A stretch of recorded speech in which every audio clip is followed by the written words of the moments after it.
درود بر شما. در جواب سوال این که چرا ویزا کارت بانک تاجیکستان برای ما ایرانیان بهترین و امن‌ترین انتخاب است، ابتدا توجهتون رو جلب بکنه به این که این صحبت‌ها از چه تجربه‌ای به دست اومده. به تاریخ انقضای این کارت مستر کارت من دقت بکنید. تاریخ انقضا رو می‌بینید اینجا خورده. درست شد؟ مال 2009. 3 سال ازش کسر بکنید میشه 2006. الان چه سالی هستیم؟ 2026. 2026 منهای 2006 عدد میشه 20. یعنی 20 ساله که از تاریخ صدور این کارت گذشته. درست شد؟ این یکی از کارت هاییه که همونطور که میبینید به نام خود من هم هستش. به نام چی؟ میلاد حبیب اللهی. بکنید میلاد حبیب اللهی. خب با تجربه 20 ساله میخوام به شما این اطلاعات رو بدم که در حال حاضر ما توی ایران بانک‌های مختلفی رو داریم. نزدیکترین گزینه بهمون بانک‌های ترکیه هستن، مثل زراعت بانک ترکیه، مثل واکیف بانک ترکیه. میبینید که خیلی هم الان در حال حاضر، یعنی تا کنون، بین ما ایرانیان محبوب بودن. ولی اینها خودشون یه سری مسائل بزرگی رو واسه استفاده کردن دارن و یکی از اون مسائل بحث این که سیم کارت ترکی میخواد یا سیم کارتی که شما بخواید به دست لانچ کنید، مثل آپتل توی ایران، آپتل یا سیم کارت ترکیه. این سیم کارت ها قابلیت دریافت پیامک رو توی ایران توی سری شرایط، مثل شرایطی که در حال حاضر داریم تجربه میکنیم، در بهمن 1404 SMS براشون نمیاد. سیم کارت های خارجی که بر پایه شبکه رومینگ بین‌المللی هستن آنتن ندارند. پس بنابراین شما خرید اینترنتی نمیتونید بکنید.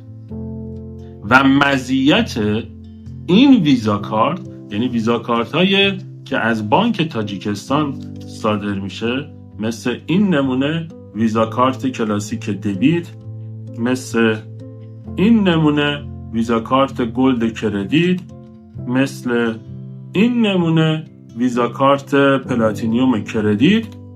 اینها OPT، رمز OPT برای خرید اینترنتی یا واسه پرداختیاتون داخل نوتیفیکیشن موبایل بانکتون میاد.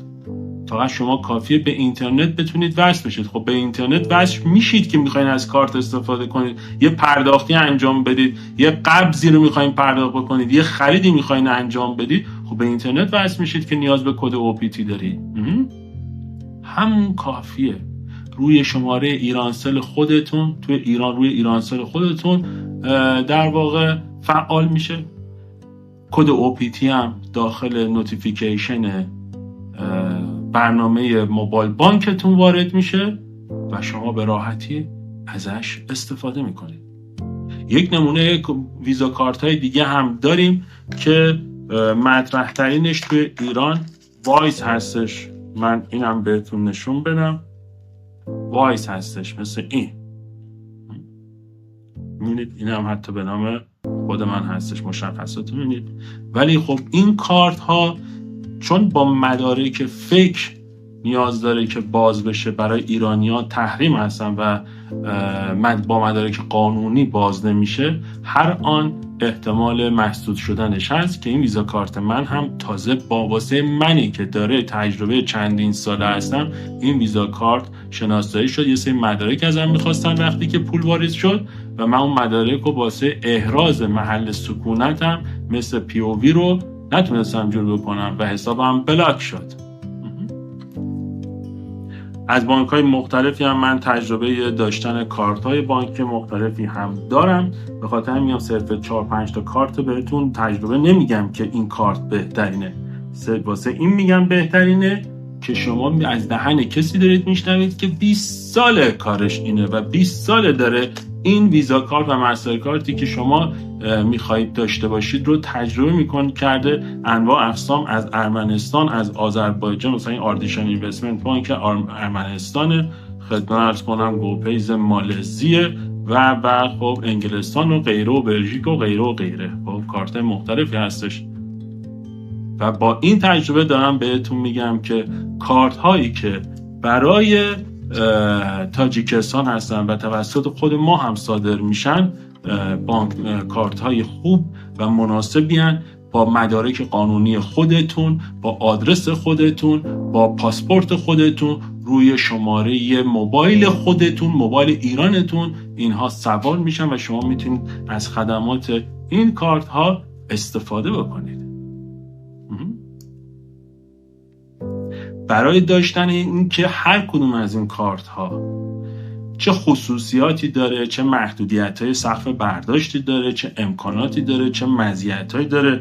به طور مثال شما با داشتن ویزا کارت پلاتینیوم کردیت این بانک این قابلیت دارید که حتی ویزا کارت رو واسه خودتون رایگان کنید، یعنی با استفاده از این کارت پولی که پرداخت میکنید بهتون برمیگرده و واسهتون رایگان میشه.